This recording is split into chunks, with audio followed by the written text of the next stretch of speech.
কথা বলতে তার ট্যাক্স লাগে না, সেই বলে যাচ্ছে। যদি অসত্য কথা বলতে ট্যাক্স লাগতো তাহলে এত কথা বলতো না। জানিয়েছিলেন অধীরবাবু মিডিয়াতে স্টেটমেন্ট করে দিয়েছিলেন যে আমরা যখন সমঝোতা হয়নি তখন থেকেই যে আমরা নওশাদ সিদ্দিকীকে সমর্থন করছি, আর আমি আর সেলিম জামানগরে প্রচার করতে যাব নওশাদ সিদ্দিকী।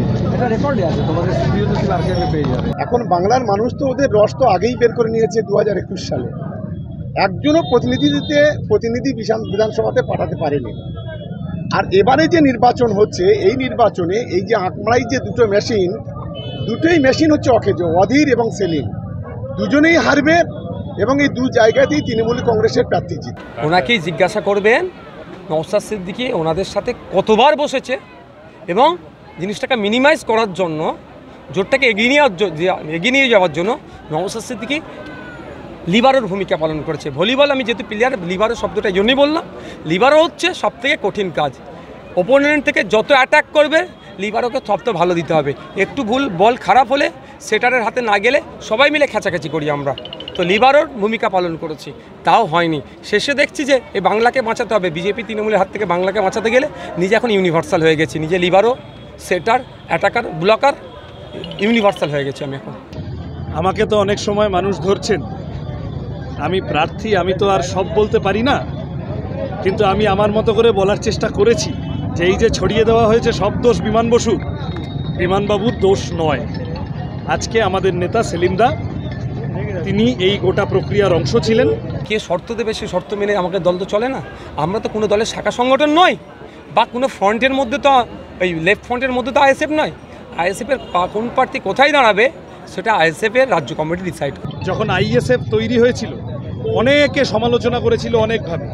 সবথেকে বেশি আইএসএফ তৈরি হওয়ার পর জন্মলগ্ন থেকে সবথেকে বেশি যে মানুষগুলো আইএসএফের পাশে দাঁড়িয়েছিল প্রকাশ্যে, তাদের নাম বিমান বসু, মোহাম্মদ সেলিম, সূর্যকান্ত মিশ্র।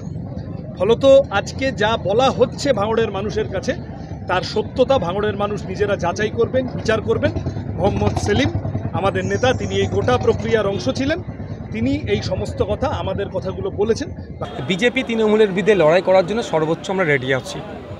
তবে হ্যাঁ, আত্মসম্মান বিকিয়ে দিয়ে নয়। বিজেপির ভয় দেখিয়ে কেউ আমাদের সিট সংখ্যা কমিয়ে দেবে, তৃণমূলের ভয় দেখিয়ে কেউ সিট সংখ্যা কমিয়ে দেবে, ওই জোটে যেতে পারবো না। আত্মসম্মান বজায় রেখে কেউ যদি বন্ধুত্বের হাত বাড়ায়, অবিজেপি অতৃণমূল এবং বিজেপি তৃণমূলের বিরুদ্ধে লড়াই করার জন্য, অবিজেপি অতৃণমূল যারা হাত বাড়াবে বন্ধুত্বের, আর লড়াইটা হবে বিজেপি তৃণমূলের বিরুদ্ধে, আমরা প্রস্তুত আছি হাত বাড়ানোর জন্য। এই মুহূর্তে দেখুন, এটা সম্পূর্ণ এই আইএসএফের আর সিপিএমের বিষয়। এ বিষয়ে কি বলবো, এরা কখনো কাজ ধরে আর কখন কাজ ছাড়ে, কখনো কাজ জাপটে ধরে আর কখনকার কামড়ে ধরে, এটা আমরা বুঝতে পারি না। ফলে এটা ওদের নিজস্ব বিষয়। এখন শওকত মোল্লা সাহেবের পায়ের নিচে মাটি নাই। রাহুলগাছি অঞ্চলে কদিন আগে তারাই তাদের একটা বাড়িতে আগুন লাগিয়ে দিয়ে আমাদের কর্মীদের নামে মিথ্যা কেস দিতে চেয়েছিল। তদন্ত সাপেক্ষ তদন্ত করুক, যারা আগুন লেগেছে তারা শাস্তি পাক। কিন্তু এটা তো করে এই আগুন লাগিয়ে মিথ্যা কেস দিয়ে আমাদের মেন যারা সংগঠক তাদের নামে মামলা দিয়ে তাদেরকে অ্যারেস্ট করে ভোট বৈতরণী পার করার চেষ্টা করছে। ভাঙড়ে কে জোট করলো আর কে না করলো, বাংলায় কে জোট করলো আর না করলো, এটা তৃণমূল কংগ্রেসের কিচ্ছু আসে যায় না। ওরা জোট করলেও যা হবে আর না করলেও তাই হবে। তৃণমূল কংগ্রেস জিতবে। তবে তৃণমূলের এখন পায়ের নিচে মাটি নাই। বিভিন্ন জায়গায় পুলিশকে নিয়ে তারা তাদের ক্ষমতা ফিরে আসার চেষ্টা করছে, ক্ষমতা ধরে রাখার চেষ্টা করছে। তবে পুলিশের কাছে আমি আশা করব নিরপেক্ষতা বজায় রেখে কাজ করুন। কারণ হচ্ছে যে ভিডিও ফুটেজ যেগুলো পাওয়া যাচ্ছে, পুলিশ যদি নিরপেক্ষতা বজায় না রাখে, আগামী দিন এগুলো সব হিউম্যান রাইটস কমিশনে যাবে এবং কোর্টেও যাবে। তখন সেই পুলিশকেই জবাবদিহি করতে হবে। দল তখন কার থেকে হাত তুলে নেবে।